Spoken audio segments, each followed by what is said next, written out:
উত্তরবঙ্গের অর্থনীতির লাইফলাইন হতে যাচ্ছে আমাদের সিরাজগঞ্জ, পরিচিতি পাবে শিল্পাঞ্চল হিসাবে। তারই ধারাবাহিকতায় যমুনা সেতুর 1 কিলোমিটার দক্ষিণে সিরাজগঞ্জ অংশে প্রায় 3195 বিঘা জমির উপর নির্মিত হচ্ছে দেশের সবচেয়ে বড় বেসরকারি অর্থনৈতিক অঞ্চল সিরাজগঞ্জ ইকোনমিক জোন। এখানে শিল্প করতে প্লট বুকিং নিয়েছে square, apex, Paragon, continental garments সহ 23টি কোম্পানি। আগামী বছরে এই শিল্প প্রতিষ্ঠান গড়ে উৎপাদনে যেতে চায় অ্যাক্টিভ কম্পোজিট। এই ইকোনমিক জোনে জায়গা পাবে প্রায় 4 শতাধিক কোম্পানি। বড় জায়গা রাখা হয়েছে বিদেশি উদ্যোক্তাদের জন্য। এরই মধ্যে অবকাঠামো উন্নয়নের কাজ প্রায় শেষ পর্যায়ে। ধারণা করা হচ্ছে প্রায় 5 লাখ মানুষের কর্মসংস্থান হবে এই সিরাজগঞ্জ ইকোনমিক জোনে।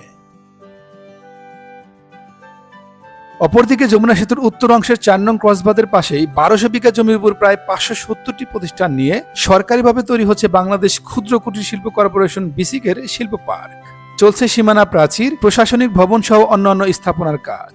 এতে লক্ষাধিক মানুষের কর্মসংস্থানের পাশাপাশি উত্তরাঞ্চলের ব্যবসা বাণিজ্য আরও এগিয়ে যাবে বলে মনে করেন ব্যবসায়ীরা।